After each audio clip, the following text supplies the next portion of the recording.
Hey folks, MasakoX here. We continue once more with our story of Shen Lang, who was once the Eternal Dragon, who, in the last part, if you may remember, struggled with the loss of his powers after the demise of Kami.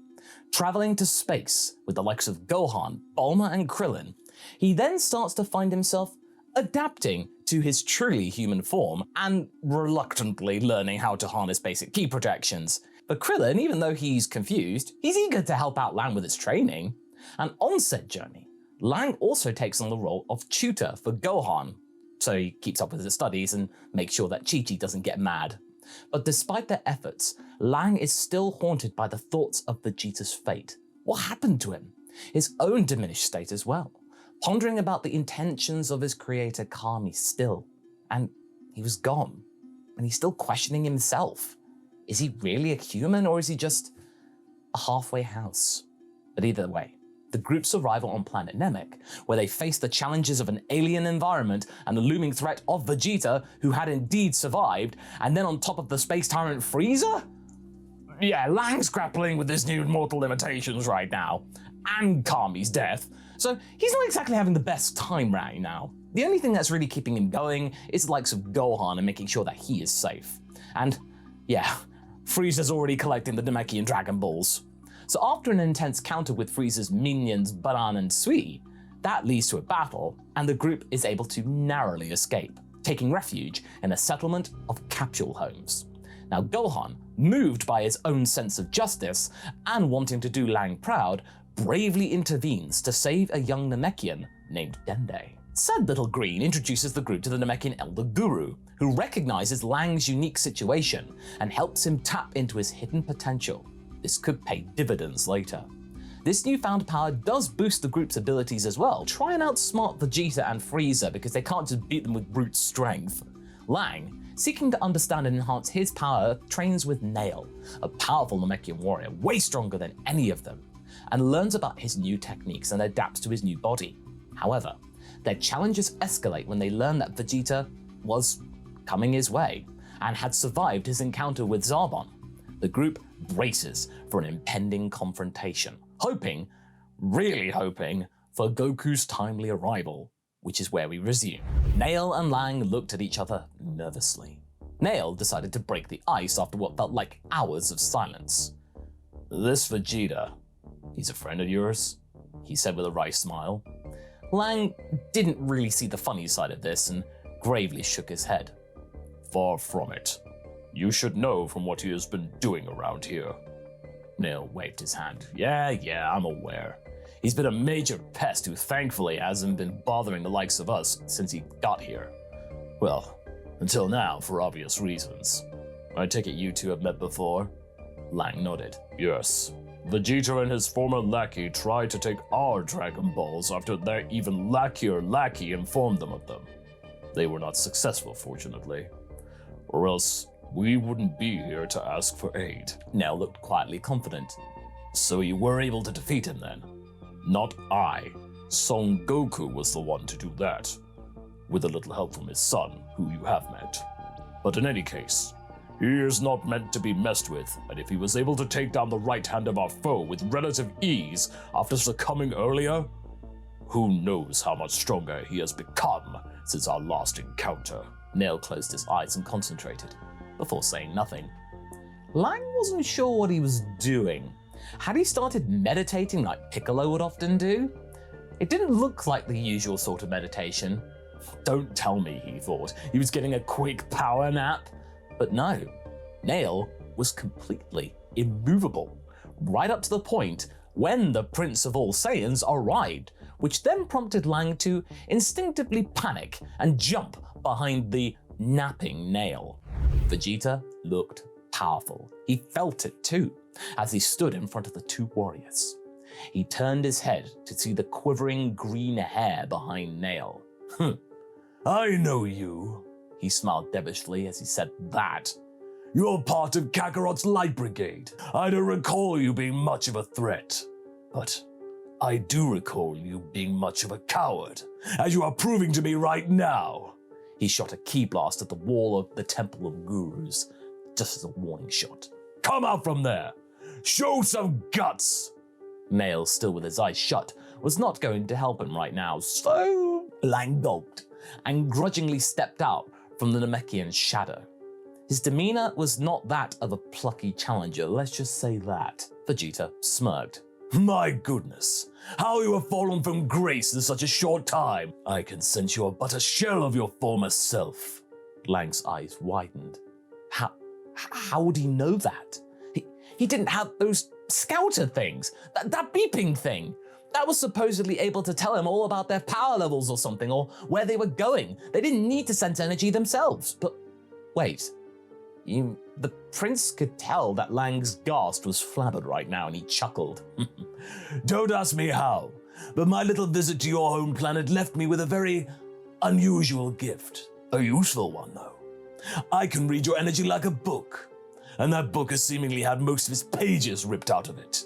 You're no threat to me, nor is your big green friend over there. The spotlight turned to Nail, who was still not responding, even to these taunts. Vegeta was now starting to get annoyed at this indifference, this lack of acknowledgement. Not going to defend your cowardly dog, Namekian? Nothing. Lang was transfixed right now. How could Nail be so calm? Vegeta's energy was much stronger than even since they had arrived on the planet just a few days ago. Whatever he was doing, all it was succeeding in doing was pissing off the prince. Say something! I order you to answer me! The prince shot a ki blast again at Nail, hoping that would startle him. It didn't. Without a single trace of nervous tension, Nail, with his eyes still shut, deflected the blast right back at Vegeta in a flash. The prince could barely get out of the way, the heat of the energy singeing some of his hair. The only reaction to that success? A small smirk from the Namekian. Staying back, Lang, he muttered. I got this. Lang did as he was told and moved back. Vegeta recomposed himself and shot a glower at Nail, who had now opened his eyes fully and was looking very smugly back at the prince. Pathetic. And here I thought you would provide me a challenge. All this has proven to me is that you're nothing but a desperate fool seeking glory. Whatever it takes. The lives you snuffed out back there not meaning anything to you. His stance adjusted slightly. Well, I'll give their lives meaning to you. Instantly, Nail rushed forward and began to dominate the fight without question between he and the prince. Vegeta was completely floored. How had the Namekians been hiding such a strong force like that? Where was this earlier? None of the other warriors that he had encountered were anything close to this guy, and the rest of them were completely placid. This Namekian's power was way more than any of them. This was incredibly ridiculous. Not even Zarbon could touch this. It was looking less and less likely he was going to be getting that last Dragon Ball. Little did he know, though, that it was already gone. So what he had done, coming here and getting a beatdown, was completely pointless. Other than giving him another case of the ouchies. Lang was reading the fight rapidly and could sense that, yes, Vegeta had gotten stronger since Earth, but Nail had increased in power too since they had started training. He couldn't quite sense why this had been the case, how both of them had rapidly increased their power in such a short space of time. It was much quicker than it was on Earth, much more so than Lang was ever able even to comprehend in his full dragon-like aura.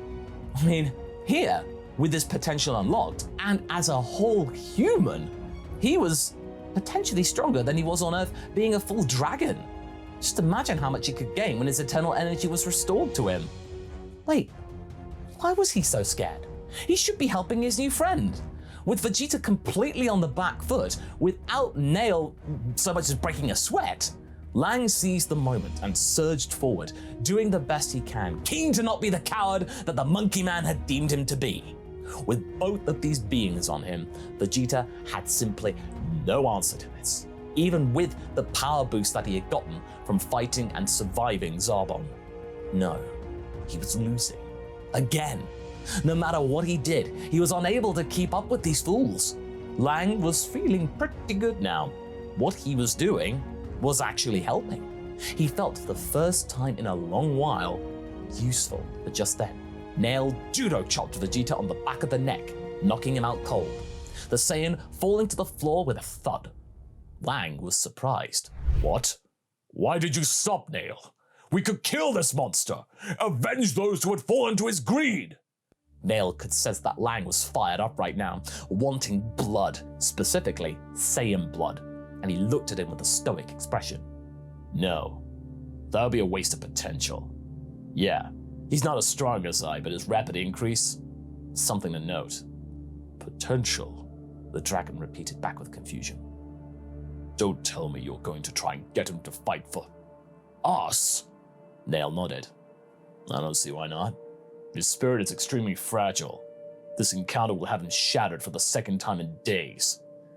He'll be persuaded easily. Lang had no idea what kind of sick game Nail was playing right here, but the Guardian wasn't making this up as he was going along with it. When Vegeta came to, he found himself chained up in front of a very rotund, giant old Namekian, gazing down at him with a mixture of seriousness and sadness. Welcome back to the land of the living, Saiyan. Vegeta's initial reaction was to grab the Dragon Ball atop the old man's... Wait, it's not there. Then he felt the chains holding him in place. Release me, old man! You have no idea who you are dealing with! The pain returned to him from the fight with Nail really quickly. He regretted coming to. He was grimacing as he fell back to the floor. Speaking of, Nail appeared by his elder and shook his head. Don't think of trying anything funny, Prince. Be grateful you're still alive. I could have killed you back there. But you have to hear what Guru has to say, or I'll make you. Vegeta reluctantly looked at the elder. Speak your piece, and then end this charade. His spirit faltering once more at the sight of Nail. Lang was behind them in the doorway, unable to face Vegeta, and still not buying this idea one bit. But he was willing to hear them out. Prince Vegeta, said Guru without a trace of derision. I can tell you are a troubled soul, subjected to servitude, your homeworld destroyed, and your entire life ruled by darkness. Your only saving grace is the power you wield to inflict your pain on others, killing those who do not deserve death, eliminating potential before it may be realized. I feel your pain, but your actions will not cease said pain, only ease it. Vegeta was not looking the old man in the eye, not wanting to show any trace of weakness. You know it to be true, Vegeta. You lack purpose. You lack guidance, stability, friends. These three pillars of life you desperately seek. You need not topple others to find yours. Let us help you right the wrongs that befall your existence and set you on the path toward your own inner peace. Even though Lang wasn't watching this unfold entirely, he could still hear what Guru was saying to Vegeta, and he was amazed with the eloquence, the patience, and the verbiage on display. The patience of the sage being for someone so cruel and petty? The assuredness was admirable. Maybe this might work. Vegeta, though, was trying to resist this Namekian dogma, but this one was speaking the truth. He did lack guidance, stability, allies, but the Dragon Balls and immortality were still very enticing goals. This fool would rid him of that aspiration. Even if you're right, old man, you cannot extinguish my Saiyan pride, the pride of the Saiyan race. He then looked to the elder with fire in his eyes. I will not be patronized too! How dare you think you can win against I, the Prince of all Saiyan! Vegeta's face went from anger to panic in a second flat. Nail and Lang's faces twitched as well. What they must have felt was unanimous.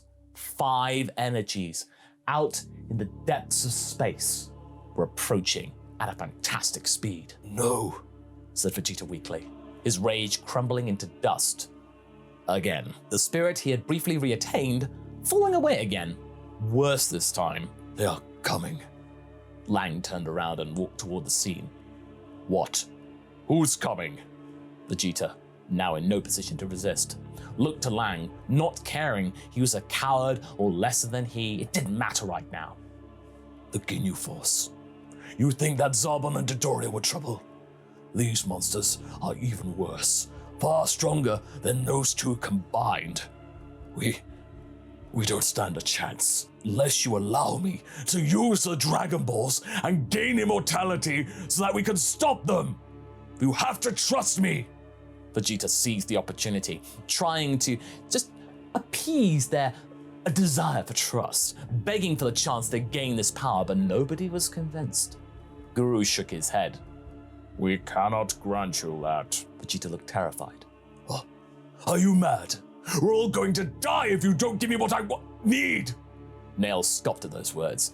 There it is. Want. You don't need this power. You want this power still. Doesn't matter even in the midst of great peril. Your selfish desires ring out clear as day. You can't be trusted. Lang then approached. No, he speaks the truth. He wants to help. Nail looked puzzledly at Lang.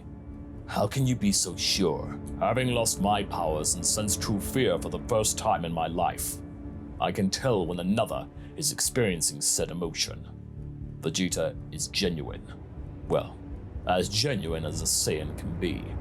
Vegeta turned away. Perhaps we can find a halfway house, as they say on my planet. He looked to Guru. Unlock his potential, Elder, if you may. It may not be immortality, but it's a damn sight better than that pitiful display he showed us earlier. What? Vegeta snarled, completely forgetting about the Ginyus arriving. I am still stronger than you. Guru nodded. Acceptable. If we grant you this, Saiyan, you must promise not to end any more innocent lives after this day. We will bestow you your full potential as a sign of our trust, to defend our planet and perhaps finally free you of your prison under Frieza. Do you understand? Vegeta was fighting his tooth and nail. But the chance for an immediate power boost without having to be near the brink of death? That was better than having another dunk in a tank for hours. In the end, he stood up and nodded. Fine, let's get this over with. Very well, said the Elder, and bade the prince to approach his side. And within seconds, Vegeta felt a surge of energy unlock from inside of him. Nail and Lang watched on, nervous. What would Vegeta do with this new power? Whatever it was incredibly immense. This potential was frightening. And when Vegeta stepped away from the Elder, he clenched his fist and felt the power coursing through his body as if it were natural. His injuries healed as well, his mind clear. He felt all-powerful again. The Ginyu Force? Nothing to him now. He turned to Lang, Guru, and Nail, them looking petrified, presuming he would kill them right on the spot. But no, that wouldn't be right. They had put a lot of faith in him to do something about this situation, like this. Something so reckless on the surface? That was laudable in his mind. Even though he was completely bloodthirsty, he knew about honor. Well then, what are we waiting for? The two warriors looked puzzled. Let's go meet the travelers and make them right at home, as this will be their final resting place. He was not in the mood right now to welch on this deal. This was too good a thing to pass up. No, he wouldn't do something so petulant right now. He had the tools now, finally, to wipe that godforsaken smirk off of Captain Ginyu's face, once and for all. And that's where we're going to be leaving things for right now.